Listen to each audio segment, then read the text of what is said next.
Hello दोस्तों, आज के क्लास में डिस्कस करने वाले हैं एसएससी एमटीएस 2024 के जीके के महत्वपूर्ण प्रश्न जो कि एग्जाम में बार बार पूछे जाने वाले प्रश्न हैं। चलिए आज का क्लास स्टार्ट करते हैं।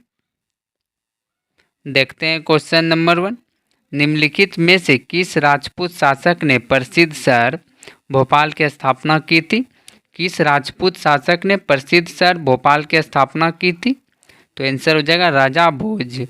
राजा भोज ने भोपाल शहर की स्थापना की थी। अगला क्वेश्चन, नीली क्रांति किससे संबंधित है? नीली क्रांति किससे संबंधित है? तो आंसर हो जाएगा मत्स्य पालन। नीली क्रांति मत्स्य पालन से संबंधित है। आपको इसमें याद रखना है कि गोल क्रांति किससे संबंधित है। आपको याद रखना कि गोल क्रांति किससे संबंधित है। तो गोल क्रांति आलू उत्पादन से संबंधित है। और आपको याद रखना है कि श्वेत क्रांति किससे संबंधित है। श्वेत क्रांति किससे संबंधित है? तो श्वेत क्रांति दुग्ध उत्पादन से संबंधित है। अगला क्वेश्चन, मानव शरीर की सबसे लंबी हड्डी कौन सी है? मानव शरीर की सबसे लंबी हड्डी कौन सी है? तो आंसर हो जाएगा फीमर। फीमर हड्डी जो कि मानव शरीर की सबसे लंबी हड्डी है। आपको इसमें याद रखना कि फीमर हड्डी जो कि जांघ में पाई जाती है। और आपको इसमें याद रखना कि मानव शरीर की सबसे छोटी हड्डी कौन सी है?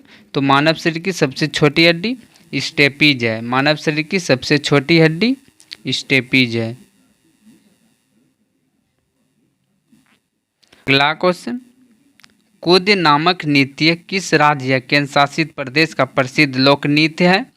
कुद नामक नृत्य किस राज्य या केंद्र शासित प्रदेश का प्रसिद्ध लोक नृत्य है? तो आंसर हो जाए जम्मू और कश्मीर। कुद नामक नृत्य जम्मू और कश्मीर का प्रसिद्ध लोक नृत्य है। चलिए देख लेते हैं जम्मू कश्मीर के लोक नृत्य। आपको इसमें याद रखना रौप नृत्य एक याद रखना और याद रखना है कुद नृत्य जो कि एग्जाम में बार बार रिपीट होता है। अगला क्वेश्चन, भारतीय संसद की बड़ी कमेटी कौन सी है?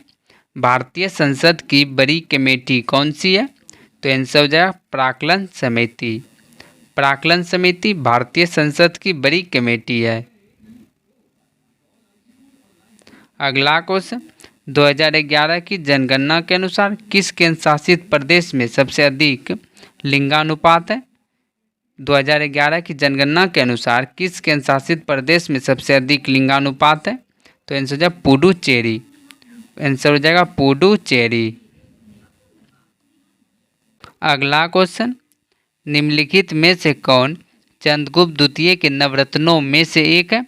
कौन चंद्रगुप्त द्वितीय के नवरत्नों में से एक है? तो आंसर हो जाएगा वराहमिहिर। आंसर हो जाएगा वराहमिहिर। आपको इसमें याद रखना चंद्रगुप्त द्वितीय को देवराज के नाम से भी जाना जाता है। चंद्रगुप्त द्वितीय को देवश्री के नाम से भी जाना जाता है। चंद्रगुप्त द्वितीय को देवगुप्त के भी नाम से जाना जाता है। चंद्रगुप्त द्वितीय को विक्रमादित्य के नाम से भी जाना जाता है। अगला क्वेश्चन, विटामिन शब्द किसके द्वारा दिया गया था? विटामिन शब्द किसके द्वारा दिया गया था? तो आंसर हो जाएगा कासिमिर फंक। कासिमिर फंक के द्वारा विटामिन शब्द दिया गया था। आपको इसमें याद रखना रॉबर्ट हुक ने कोशिका की खोज की थी। रॉबर्ट हुक ने कोशिका की खोज की थी 1665 ईस्वी में।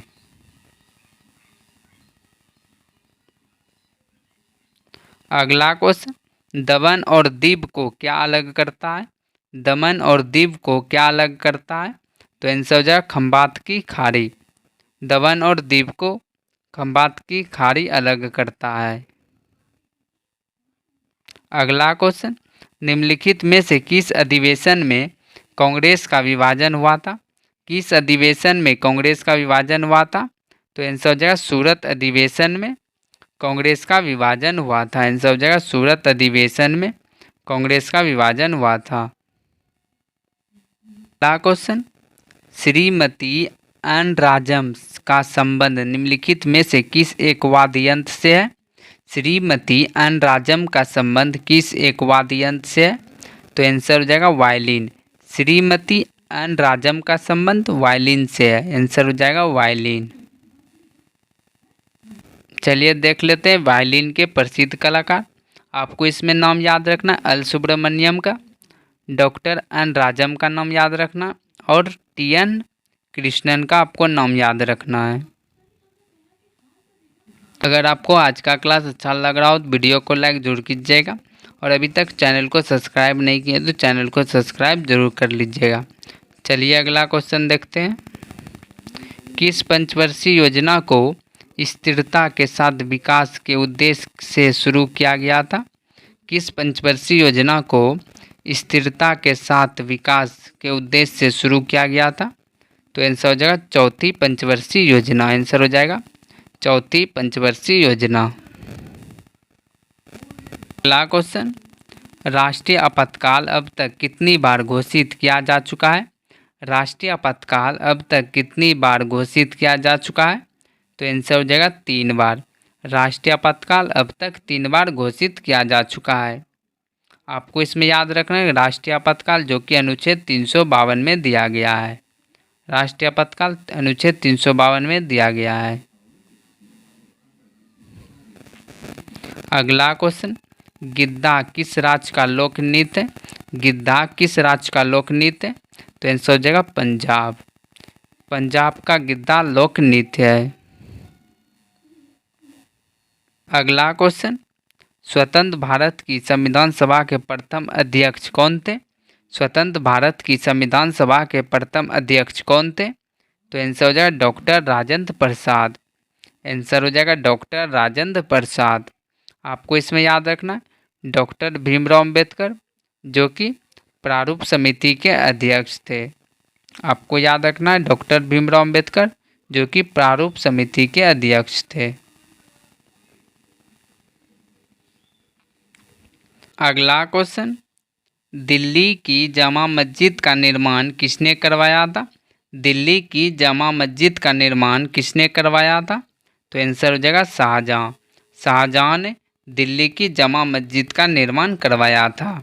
आपको इसमें याद रखना शाहजहां ने दिल्ली का लाल किला का भी निर्माण करवाया था। शाहजहां ने दिल्ली का लाल किला का भी निर्माण करवाया था।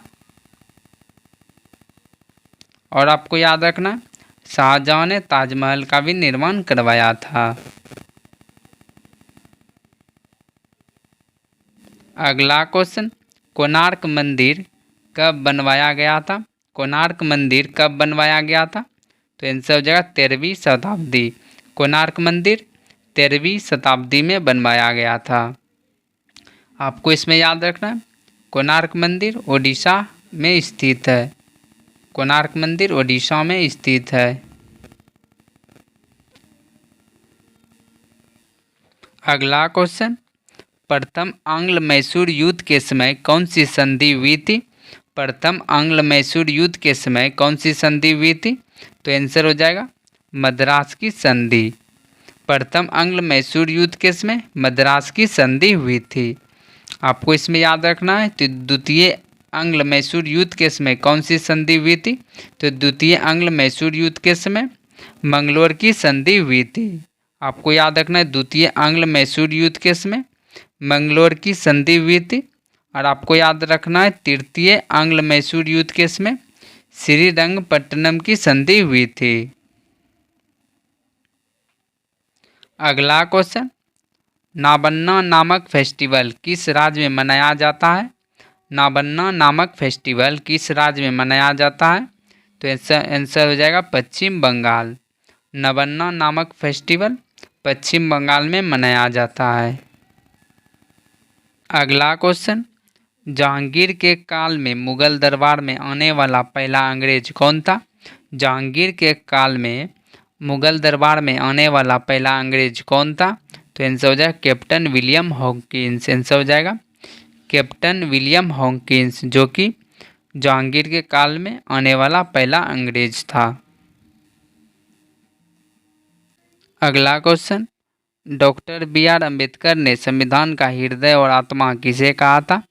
डॉक्टर बी आर अम्बेडकर ने संविधान का हृदय और आत्मा किसे कहा था? तो आंसर हो जाएगा संवैधानिक उपचारों का अधिकार। संवैधानिक उपचारों का अधिकार को भीमराव अंबेडकर ने हृदय और आत्मा कहा था। आपको इसमें याद रखना संवैधानिक उपचारों का अधिकार जो कि अनुच्छेद 32 में दिया गया है। अनुच्छेद 32 में दिया गया है। और आपको याद रखना है समानता का अधिकार जो कि अनुच्छेद 14 से 18 में दिया गया है। अनुच्छेद 14 से 18 में दिया गया है। आपको याद रखना है शोषण के विरुद्ध अधिकार जो कि अनुच्छेद 23 से 24 में दिया गया है। अनुच्छेद 23 और 24 में दिया गया है। और आपको याद रखना है धर्म की स्वतंत्रता का अधिकार जो कि अनुच्छेद 25 से 28 में दिया गया है।